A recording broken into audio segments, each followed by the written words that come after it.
Oi, meus amores, tudo bom? Professora Gabi aqui e hoje a gente vai falar sobre cadeias alimentares, teias alimentares. Outro nome são cadeias tróficas, teias tróficas. Quando a gente está falando de cadeia alimentar, a gente está falando de uma sequência de seres vivos, de organismos, que um vai servir de alimento para o outro. Então, é uma sequência de seres vivos, um comendo o outro. E nós temos algumas coisas muito importantes nessa sequência, porque nós temos os primeiros seres vivos que vão fazer parte dessa cadeia alimentar, que são sempre seres vivos produtores. Os produtores são seres vivos que têm a capacidade de sintetizar matéria orgânica. Nós temos aqui os exemplos dos produtores, plantas e algas, que são fotossintetizantes, e algumas bactérias que também conseguem ser produtoras. Esses seres vivos produtores, a gente chama eles de organismos autótrofos ou autotróficos, que são seres vivos que fazem a síntese da matéria orgânica. No processo de fotossíntese, ocorre a síntese de matéria orgânica através dessa representação simplificada aqui, que vai ter absorção de água, absorção de gás carbônico, que é o CO2, pelas plantas, pelas algas fotossintetizantes, com a energia da luz solar, vai converter tudo isso em matéria orgânica que pode ser diferentes matérias orgânicas, mas normalmente a gente tem a representação da glicose como a matéria orgânica sintetizada pelos produtores. A glicose, que é a C6H12 e O6. E mais a liberação do oxigênio. Esse é o processo da fotossíntese. E a fotossíntese é possível porque esses organismos eles possuem clorofila. Isso permite, então, que a energia luminosa seja absorvida e convertida em energia química para a síntese dessa matéria orgânica aqui. Tudo bem? Os produtores, nós temos os fotossintetizantes, que sintetizam matéria orgânica através da energia solar, e nós também podemos ter os quimiosintetizantes, que vão sintetizar a matéria orgânica através da energia química. Qual que é a diferença? Os fotossintetizantes vão absorver CO2, liberar oxigênio, e pela energia solar vão sintetizar a glicose ou outras moléculas orgânicas. Já a quimiossíntese ocorre em bactérias que têm a capacidade de sintetizar matéria orgânica através da oxidação de compostos inorgânicos. Por exemplo, aqui eu tenho as bactérias Nitrobacter, que elas vão fazer o seguinte, elas vão transformar o nitrito através da oxidação em nitrato. Isso vai liberar energia. Essa é a energia que essas bactérias vão pegar para a síntese da sua matéria orgânica, aqui representada pela molécula da glicose. Além dos produtores, na cadeia alimentar, nós temos os consumidores. Consumidores são todos os seres vivos que não têm capacidade de sintetizar matéria orgânica. Aqui, matéria orgânica, a gente pode falar, entre aspas, como um alimento. Então, os consumidores não conseguem sintetizar alimento como os produtores. Então, o que eles fazem? Eles vão consumir outros seres vivos. Esses consumidores, eles também são chamados de heterótrofos ou heterotróficos, por não sintetizarem a sua matéria orgânica. Por exemplo, aqui nós temos os protozoários, os fungos, né? Os fungos não têm capacidade de produzir matéria orgânica. Os cogumelos, que são fungos, eles não são produtores, tá? Dica aí. Os animais e assim por diante. Os heterótrofos, então, eles vão pegar a matéria orgânica que é sintetizada pelos produtores ou a matéria orgânica que está disponível na cadeia alimentar e eles vão fazer um processo que se chama respiração celular. O que é a respiração celular? É um processo que vai produzir energia. Produzir energia através da quebra da matéria orgânica. Aqui tem um esqueminha representando essa respiração celular. Então, eu tenho a glicose representando matéria orgânica, mas pode ser outras matérias orgânicas. Mais a absorção do oxigênio, que vai liberar gás carbônico, CO2, mais água, mais energia. Às vezes a energia está demonstrada como ATP. E a respiração celular ocorre na mitocôndria, que é uma organela dentro das minhas células. Outra observaçãozinha importante aqui é que não são só os heterótrofos que fazem a respiração celular.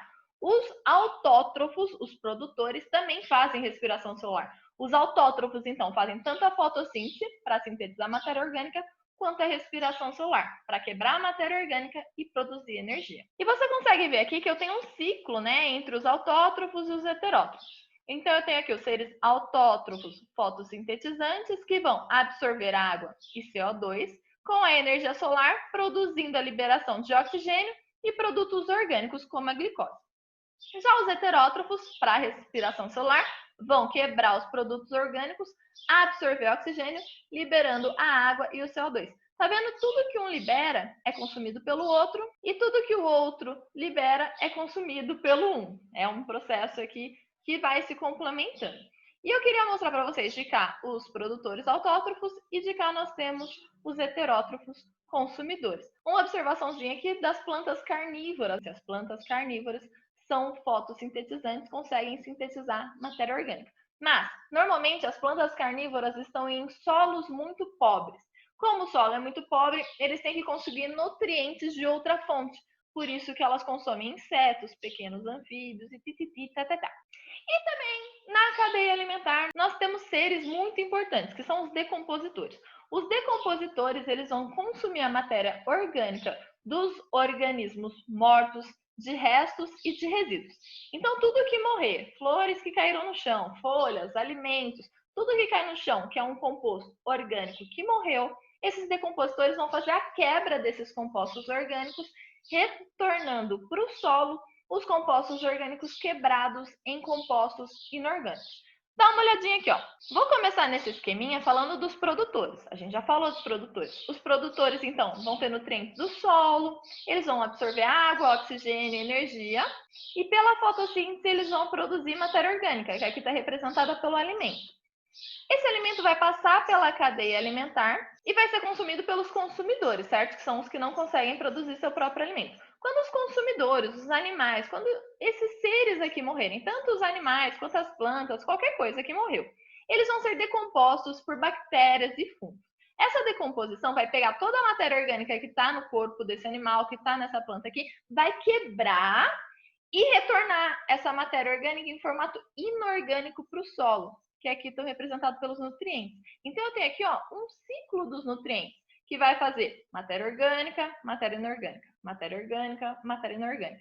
Então, os decompositores são responsáveis pelo retorno dos nutrientes para o solo. Nas cadeias alimentares, então, nós temos sequências de seres vivos, e essa sequência de seres vivos, que um serve de alimento para o outro, nós podemos nomear cada um desses organismos. Nós podemos nomeá-los de duas formas. Primeiro, com essa nomenclatura aqui, falando quem é o produtor, quem é o consumidor, e aí eu coloco lá, o produtor vão ser os primeiros da minha cadeia alimentar, os autótrofos. Falo que eles são produtores, coloco aqui, produtores. E os consumidores são todos os heterótrofos. Então, esse é consumidor, consumidor, consumidor. Só que eu tenho que saber a sequência de consumidores dessa minha cadeia alimentar. Então, eu coloco que esse aqui é o consumidor primário, consumidor secundário, consumidor terciário. É essa a ideia quando eu vou nomeá-los como produtores e consumidores. Então, fica produtores, consumidores primários, sendo os herbívoros, consumidores secundários, sendo os que consomem os herbívoros, consumidores terciários, os que consomem o consumidor secundário. Uma outra forma de nomear os seres vivos dessa cadeia alimentar é através de níveis tróficos. Quando eu vou nomeá-los como níveis tróficos, eu não quero saber quem que é produtor, quem que é consumidor. Eu simplesmente falo que todos eles são níveis tróficos e eu numero esses níveis tróficos. Então fica nível trófico primário, nível trófico secundário, nível trófico terciário, nível trófico quaternário. Aqui eu tenho, então, as duas formas de dar nomes para esses seres vivos da minha cadeia alimentar ou cadeia trófica. Só que o mundo é belo, né? Mas mais complexo. As cadeias alimentares são representações muito simples do que ocorre no ambiente natural. Um ser vivo não serve de alimento apenas para outro ser vivo. Isso aqui é um negócio, entendeu? Um ser vivo serve de alimento para vários outros seres vivos e assim por diante. Então, nós temos as representações das teias alimentares ou teias tróficas, quando eu represento isso aqui de uma forma mais complexa. Isso aqui demonstra um equilíbrio. Se eu perco qualquer um desses seres aqui, eu estou perdendo o equilíbrio. Por isso que é tão importante eu preservar a minha biodiversidade. E por que essas cadeias tróficas, teias tróficas acontecem? Porque a gente precisa de energia, a gente come para ter energia, a gente come para pegar a matéria orgânica, quebrar pelo processo de respiração celular e ter energia para fazer qualquer função. Você que está me ouvindo agora, você está gastando energia para me ouvir, para prestar atenção no que está acontecendo, ou nem tanto assim, né? Para escrever algum comentário. Então, é essa a ideia. Eu tenho um fluxo aqui de energia ocorrendo na minha cadeia alimentar. Toda a minha energia da minha cadeia alimentar é proveniente, inicialmente, da energia solar, pelos seres vivos fotossintetizantes, pegando essa energia solar e sintetizando a matéria orgânica. As plantas fazem a fotossíntese para sintetizar a matéria orgânica, não é porque elas são legais, falam assim, deixa eu dar matéria orgânica para os seres vivos. Não, ela faz fotossíntese porque ela precisa de matéria orgânica para ela produzir energia, para ela fazer as suas funções, tá? A planta está lá parada, mas ela tem a síntese de energia para fazer as suas funções, para florescer, para produzir frutos, para crescer e assim por diante. O que ela faz então? A minha planta transforma energia solar em matéria orgânica e ela vai sintetizar uma grande quantidade de energia aqui, ó. Só que essa grande quantidade de energia é um pouco utilizada por ela. Então, ela utiliza um pouco para a sua respiração. Essa utilização está aqui em rosa, ó, tá vendo?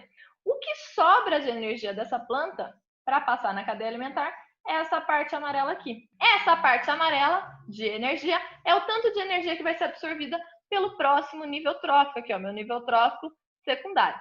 Esse herbívoro aqui consome toda essa energia da minha planta. Só que esse ser vivo, ele vai liberar energia pelas excretas, pelas fezes, e vai utilizar essa energia para a respiração celular. Então, tem aqui esse ser vivo com toda a energia que ele absorveu, um pouco que está aqui em pêssego, cor de pêssego, é perdida pelas fezes. O que sobra aqui nesse rosa escuro, ele vai utilizar um pouquinho para a respiração, que está nesse amarelo aqui. O que sobra nesse rosa claro é a quantidade de energia disponível para o próximo nível trófico. Nível trófico terciário vai receber essa quantidade equivalente aqui, que sobrou do meu nível trófico anterior. Olha lá, essa quantidade aqui. O que esse ser vivo faz? Perde um pouquinho de energia pelas fezes. O que sobra, tá aqui, ó. Ele usa um pouquinho disso aqui para sua síntese de energia pela respiração celular. O que sobra é esse azul clarinho aqui, que vai ser passado para o próximo nível trófico. Tá vendo que a cada nível trófico eu diminuo a minha energia? Então, o meu fluxo de energia vai passando de nível trófico em nível trófico de forma decrescente. Cada novo nível trófico, eu tenho uma quantidade de energia menor a ser absorvida na sua alimentação. E mais uma coisa, a energia não é ciclada. Esse ser vivo aqui, ó, não vai devolver a energia para a planta. Esse ser vivo aqui vai consumir a sua energia e pronto, acabou. A planta que faça a fotossíntese para sintetizar uma nova energia aí e passar para a cadeia alimentar. Então, por causa disso, por causa da energia não poder retornar para a planta, eu digo que a energia é unidirecional e decrescente ao longo da cadeia alimentar. Aqui é um esqueminha, né, que eu posso representar essas perdas de energia a cada nível trófico por essa perda em forma de calor aqui. Então, eu tenho a minha planta fazendo fotossíntese, perdendo um pouco de energia em forma de calor. O herbívoro consumindo a planta com um pouco menos de energia, perde um pouco de energia em forma de calor. Esse herbívoro sendo consumido pelo meu nível trófico terciário, um pouco menor, né, de quantidade de energia, perde energia em forma de calor. Então, a energia vai sendo perdida para o ambiente em forma de calor e decaindo a cada novo nível trófico. Só que uma observação, quando eu falo de energia, ela é decrescente, unidirecional. Quando eu falo de matéria, eu tenho o ciclo das matérias. Esse ponto aqui é um ponto-chave. A energia não retorna para os herbívoros, mas a matéria, os nutrientes, matéria orgânica, matéria inorgânica, lembra lá que eu falei dos decompositores? Eu tenho os decompositores que vão consumir todos esses níveis tróficos e vão conseguir converter os nutrientes, retornando os nutrientes para o solo. Anotem isso no caderno de vocês, façam 5 corações, 5 estrelinhas do lado disso. Energia unidirecional decrescente, matéria ou nutrientes são cíclicos. Isso é uma diferença da minha cadeia alimentar. E eu posso representar essas cadeias alimentares por pirâmides ecológicas. Eu posso fazer uma representação de pirâmide ecológica numérica, que eu vou colocar o número de seres vivos que estão presentes numa cadeia alimentar. Por exemplo, eu contei lá 100 gramíneas. Essas 100 gramíneas vão servir para alimentar quantas lagartas? Eu conto quantas lagartas, coloco lá. Essas lagartas vão servir para alimentar quantos pássaros? Conto os pássaros, coloco lá. São números de seres vivos para ter essa alimentação dessa cadeia alimentar. Só que essas pirâmides ecológicas numéricas não são muito utilizadas. Por quê? Porque imagina aqui, se eu tiver uma árvore grande, ela alimenta um número de lagartas. Se eu tiver uma árvore pequena, ela alimenta outro número de lagartas. Se eu tiver um pássaro, que pássaro que eu estou falando? Estou falando de um pombo ou estou falando de uma ema, de um avestruz? Se eu mudar os meus animais aqui, eu mudo completamente o meu número das minhas pirâmides ecológicas. Mas saibam que é uma forma de representar a minha cadeia alimentar pelas pirâmides numéricas. Uma outra forma de representar as minhas cadeias alimentares é pelas pirâmides ecológicas de energia. Lembrando que a energia vai decaindo a cada nível trófico e lembrando que a minha energia é unidirecional, ela não é cíclica. Tem aqui a minha representação de energia. Olha lá, o primeiro patamar aqui da minha pirâmide são os produtores. Grande quantidade de energia produzida, perde um pouquinho pela respiração. O que sobra passa para frente. Esses daqui, nível trófico secundário, tem uma quantidade de energia, perde um pouquinho pela respiração, o que sobra passa para o nível trófico terciário. Nível trófico terciário, perde um pouquinho de energia, passa o que sobrou para o nível trófico quaternário. As minhas pirâmides de energia são sempre com a base maior. Sempre, sempre, sempre. Vocês não vão ver uma pirâmide de energia invertida ou com uma base pequena. Por quê? Porque a energia vai decaindo a cada novo nível trófico. Então, eu tenho a maior quantidade de energia na minha base, tá? Outra observação que vocês podem pôr vários corações e várias estrelinhas e fogos de artifício no caderno de vocês. Pirâmides de energia sempre vão ter a base grande. E mais uma forma de representar as pirâmides ecológicas das cadeias alimentares é através da pirâmide ecológica de biomassa. O que é a biomassa? A biomassa é a quantidade em massa existente daqueles níveis tróficos em uma área pré-delimitada. Então, eu vou pré-delimitar uma área, por exemplo, eu quero saber em 1 metro quadrado. Faço lá 1 metro quadrado na minha área. E vejo quais são os produtores. Coloco lá a massa desses produtores nessa minha área pré-delimitada. Tá bom, agora, quem são os consumidores primários dessa espécie aqui? Vou lá, meço a massa, né, desses meus consumidores primários, ou nível trófico secundário aqui, e coloco lá, a massa nesse metro quadrado é tanto. Quem são os meus consumidores secundários? Ou meu nível trófico terciário? Qual que é a massa deles? Essa é a ideia da pirâmide de biomassa. E outra coisa que você tem que saber, põe no seu caderno, escreve, põe 5 estrelinhas, é a biomassa dos produtores aquáticos é menor no nível trófico primário do que no nível trófico secundário. Porque, presta atenção, olha pra tia, olha nos meus olhos. A biomassa, né, quantidade em gramas por metro quadrado de um oceano, por exemplo. Aí eu vou contar os produtores, né, desse local. Os produtores são os fitoplânctons, que têm capacidade de sintetizar matéria orgânica através da energia solar. Então, eles são fotossintetizantes. A quantidade em biomassa dos fitoplânctons é menor do que os meus consumidores primários ou do que o meu nível trófico secundário. O zooplâncton, se eu for medir em gramas da minha água, eu tenho maior quantidade de zooplâncton do que fitoplâncton. E sim, o zooplâncton consome o fitoplâncton. Professora, tem só isso aqui de alimento e tudo isso de gente para alimentar. Como é que essa conta bate se eu tenho uma biomassa menor de fitoplâncton? Essa conta bate porque por mais que esse meu zooplâncton fique consumindo aqui o meu fitoplâncton, e o meu fitoplâncton tem pouca quantidade, o fitoplâncton tem uma reprodução muito rápida. Então ele é consumido e reproduz muito rapidamente, de uma forma que ele não esgota por esse consumo. O tempo todo ele vai sendo reposto pela sua rápida reprodução. Então dá tudo certo. O que eu tenho que anotar no meu caderno então dessa parte? Nas pirâmides ecológicas de biomassa aquática, eu tenho fitoplâncton em menor quantidade de biomassa do que o zooplâncton. A pirâmide de biomassa aquática é invertida, tá? E quando a gente fala de cadeia alimentar, a gente tem que pensar que a gente é o que a gente come, né? Literalmente. Tem uma coisinha muito importante nesse conteúdo que é a bioacumulação, que são compostos químicos que vão acumulando na cadeia alimentar.